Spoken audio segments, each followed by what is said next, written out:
नमस्कार, सुप्रभात. मी अभिलाष भोसले पटेल आपलं स्वागत करतो TV9 मराठीच्या दिवसाच्या पहिल्या बुलेटिनमध्ये.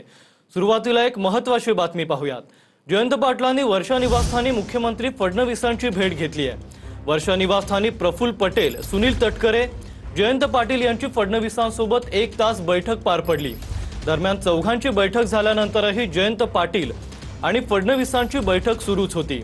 पवारांच्या राष्ट्रवादीने एनडीए सोबत जाण्याच्या हालचाली वाढवल्या अशी माहिती आता सूत्रांकडून कळतेय.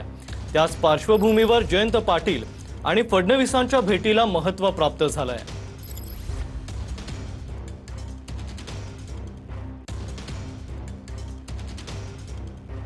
तर जयंत पाटलांनी मुख्यमंत्र्यांची भेट घेतली आहे. पवारांच्या राष्ट्रवादीचे जयंत पाटील यांनी मुख्यमंत्री फडणवीसांची भेट घेतली आहे. जयंत पाटील येण्याआधी तटकरे आणि पटेलांची फडणवीसांसोबत वर्षावर बैठक सुरू होती. वर्षावर मुख्यमंत्री जयंत पाटील, तटकरे आणि पटेलांमध्ये तासभर बैठक पार पडली आहे. पवारांच्या राष्ट्रवादीचे एनडीए सोबत जाण्याच्या हालचाली आता सुरू असल्याच्या चर्चेच्या पार्श्वभूमीवर या भेटीला महत्त्व आहे. पवारांच्या 10 पैकी 9 आमदारांचा भाजपकडे जाण्याचा कल असल्याची माहिती सूत्रांकडून मिळते.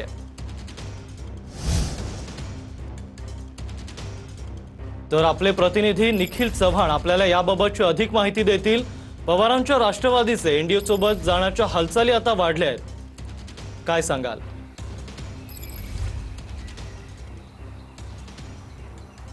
नक्कीच अभिलाष, आपण पाहिलं तर काल रात्री ही महत्त्वाची बैठक आहे ती वर्षा बंगल्यावरती पार पडलेली आहे. आता देखील आपण वर्षा बंगल्याच्या बाहेर आहोत.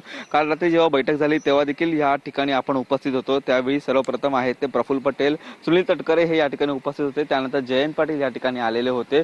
या तिघांची बैठक आहे ती मुख्यमंत्र्यांसोबत पार पडलेली आहे. ही महत्त्वाची बैठक बनावी लागेल, कारण गेल्या काही दिवसांमध्ये आपण पाहिलं तर शरद पवार यांच्या पक्षाचा जो कल आहे तो भाजपामध्ये जाण्याचा काही आमदारांचा दिसून आला आणि त्यानंतर कालची बैठक ही खूप महत्त्वपूर्ण मानली जाते. कारण कालच्या बैठकीमध्ये मुख्यमंत्र्यांचं काय म्हणणं असेल या संपूर्णपणे गोष्टींवरती आणि हा जो संदेश आहे तो जयंत पाटील शरद पवारांकडे घेऊन जातील आणि त्यानंतर शरद पवारांचं नक्की ह्या गोष्टीवरती काय म्हणणं असेल, आपण भाजपासोबत जायला पाहिजे का आणि जर गेलो तर कुठल्या अटी शर्ती असतील त्या ह्या मान्य करून आपण भाजपासोबत गेलं पाहिजे हे देखील ह्याच्यामध्ये बोललं गेलं असेल. आणि त्यासोबतच दुसरं गोष्ट म्हणजे ज्या अनुषंगाने अर्थ खातं आहे ते राष्ट्रवादीच्या अजित पवार यांच्या पक्षाकडे होतं. त्यामुळे ह्या पक्षाकडून जयंत पाटील आहेत किंवा मग पक्ष जर विलिनीकरण झाला तर मग कशा संदर्भातल्या या रणनीती आहेत त्या घडू शकतात. या अनुषंगाने देखील ही बैठक आहे ती झाली असतील. त्यामुळे आपण पाहिलं तर मुख्यमंत्र्यांचा याच्यामध्ये खूप महत्त्वाचा रोल असणार आहे.